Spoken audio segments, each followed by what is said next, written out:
こんにちは。熊本市東区にあります呪楽内科クリニック院長竹本です。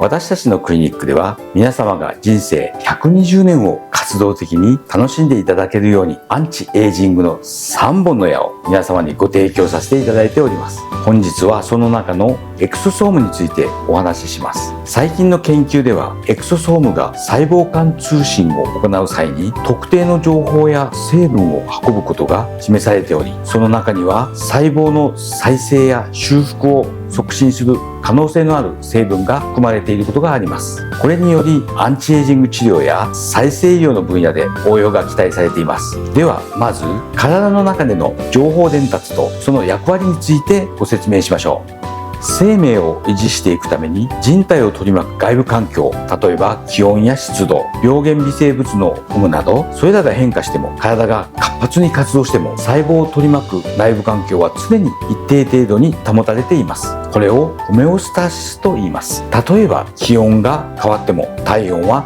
36度から37度に保たれており、この他にも体内の水分量や血液中の塩分濃度、体液の pH などが狭い範囲で一定に保たれています。しかし生体内の主臓器、組織は常に一定の活動をしていれば良いというものではありません。生体内外の環境は変化するため、活動状態もそれに応じてダイナミックに調整されています。このように生体内外の環境の変化に応じて様々な臓器の機能状態を変化させているのが自律神経、そして内分泌から分泌されるホルモンです。つまりこの両者はホメオスタシスの主役ということが言えます。そしてこれらの神経信号とホルモンによる情報は体中に張り巡らされた神経並びに血管を通して伝えられます。さらにホルモンとは別に主に免疫細胞などが産生する、そして近くの細胞または産生細胞自身に作用する情報伝達物質をサイトカインと呼びます。サイトカインの種類は数百に上り、その作用も多岐にわたります。ところが最近新たな情報伝達物質、その存在が明らかになりました。それが今回お話しするエクソソームです。エクソソームのサイズは直径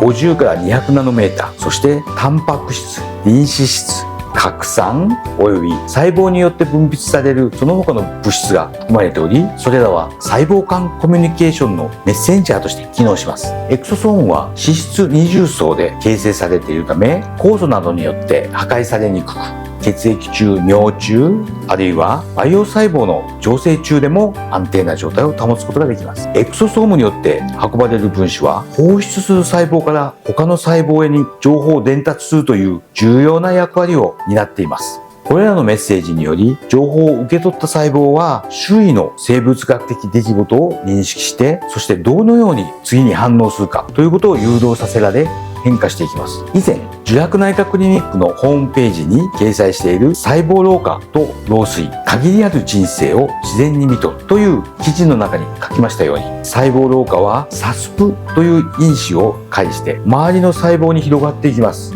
老化し分裂を止めた細胞の中では炎症性サイトカインなどの免疫物質が数多く作られ、それが外に分泌されると周囲の細胞も老化が促進され、慢性炎症が引き起こされます。ちょっと待ってください。これって問題では？いや、大丈夫です。過去10年間にわたり老齢動物から若年動物への維持性パラバイオーシスまたは維持性血液交換を用いた実験により、これらのアプローチが若年動物において広範な老化促進表現系を誘発することが示されました。しかしその一方で、若い個体と老化した個体の血管をつないで循環を共有させる先ほどのパラバイオーシスで、若い血液が老化した動物に移行することによって若返る、あるいは再体血、それを注射することによって脳が若返る可能性を示した研究が盛んに行われています。先ほどの維持性パラバイオーシス、若い血液の投与、さらには皆さんご存知のように運動やカロリー制限などの全身的あるいはライフスタイルへの介入を活用することで、加齢に伴う認知機能や細胞の機能障害をより若々しいレベルに回復できることが証明されました。若い血液に触れると若返ることができるという話は昔から存在します。そう、皆さんがご存知のドラキュラ伝説です。この可能性が今や科学的にも追求されているというわけです。ある研究グループは老齢のマウスに若いマウスの血を注射しました。そして若い血液が流入することで筋肉が強化され、脳の炎症が減少するなど、あらゆる健康改善がもたらされることに気がつきました。若いマウスの血が老齢のマウスの生物学的時計を巻き戻す、そういうことが実際に起こっているようでした。臍帯由来のエクソソームに関する研究はアンチエイジング治療の可能性を探る興味深い分野です。臍帯から採取されるエクソソームには細胞の成長、再生、修復を促進する可能性がある成分が含まれています。私たちが治療に用いている人のウォートンジェリー組織はまさに臍帯由来のエクソソームの魅力的な供給源です。生体の間葉系幹細胞と比較して、このウォートンジェリー間葉系幹細胞は環境要因や遺伝子変化への暴露が最小限であるという利点があります。